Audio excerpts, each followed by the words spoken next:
Sports anime are a topic often talked about in the anime community. While they may not be as frequent as isekai, for example, sports anime are still very popular. When it comes to sports anime, they can basically be summed up to two different types. First, we have the easygoing, slice-of-life kind of sports anime. The prime example of this season would be Haruka Receive, a beach volleyball anime that just started airing. Now I can't say anything for sure, but so far, while it does have some intensity, it mostly revolves around fun, at least for the main character. Secondly, we have the intense kind of sports anime. These kinds focus more on the competitive aspect of the sport. This season's prime example would be hanebado. It's a badminton anime that just started airing, and so far it seems to be fitting into the intense category. This is both because of the themes, but also just the animation. Now neither one of these types is better than the other, but personally I prefer the intense kind of sports anime. And while Haruka Receive, the airing beach volleyball anime, looks like it could be decent, that's not the one I'm going to talk about today. Today I want to put the focus on hanebado. And as someone who played badminton for like a little over half a year, this series is somewhat relatable. But that aside, I truly believe hanebado has the potential to be the next big sports anime, and let me tell you why. First thing I want to talk about is the animation. While not the most important part of the anime, it's still very important, especially for a sports anime. And let me start off by saying that the animation in hanebado, so far at least, is very good. This is definitely one of the anime's strong points, and they do choose to focus on it. They made the choice to put a lot of their budget into the first couple of minutes. This can be a good thing, but it can also backfire later. They most likely did this to make people stick around, and for me it worked. The standstill animation in hanebado is decent, but it's not something groundbreaking. However, the battle animations are phenomenal. If you're unconvinced by my opinion, have a look yourself. I think this clip is all you'll need to see.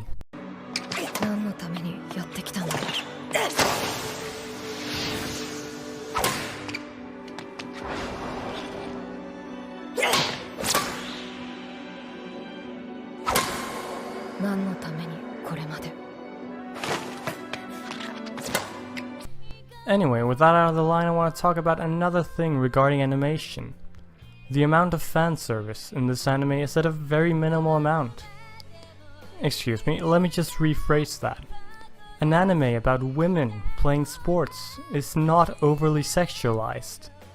And now you're probably asking, wait, what? Why? How would that work? Side note, if you actually thought that, get help. But seriously, it's refreshing to see a women's sports anime without abnormal amounts of fan service. Don't get me wrong, there is still fan service, it's just not that much, and to be honest, they don't need it.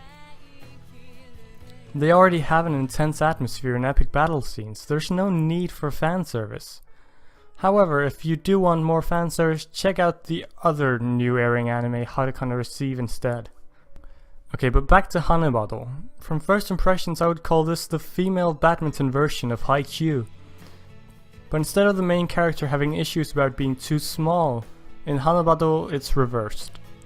The main character, simply said, has an issue about being too tall. Now, I won't be going into more depth, but there are many similarities between the two anime, hanebado and Haikyuu. And I think we can all agree, whether you like it or not, Haikyuu is one of the biggest and most popular sports anime out at the moment. Like I said, I think hanebado has the potential to go to the same lengths, or at least pretty up there. Next, let's talk a little bit about the characters. Now I'm not gonna lie, the characters are kinda cliche.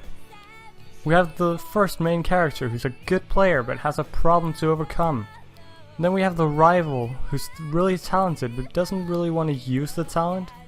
We've also got the generic best friend, who's basically on the same level as one of the main characters, but doesn't get enough screen time to probably showcase it. Yeah, it doesn't sound that unique or exciting, and to be honest, it's not. It is cliché, but cliché isn't necessarily a bad thing. We had a prime example in the spring season. If you think about it, Megalobox had generic characters, a generic underdog story, and it was overall predictable at some points, but that did not make it a bad anime. The definition of cliché is something that's become commonplace through overuse. so it's become commonplace. It's not unique, but an anime doesn't have to be unique to be good. All it has to do is do what's generic better than all the others before it. When it comes to the manga of Hanebado, one thing is it's not really well known, and also at the moment of making this video the manga score is 7, like exactly 7, which is not horrible but not really good. The anime already has a higher rating, and while ratings on my anime list are far from absolute, they do give a hint about the overall standing. You might personally dislike something scored a 9 and you might love something scored a 6, but that's not the point right now. The point is, the anime already has a higher rating. Now this is of course because they chose to put a substantial amount of weight on the animation, which for a sports anime is very important. Something that's not possible to implement in the manga.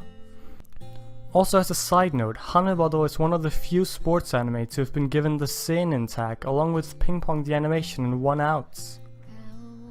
Most sports anime are tagged with the shonen tag, but hanebado being tagged with the seinen tag indicates that the story will be a little more mature oriented.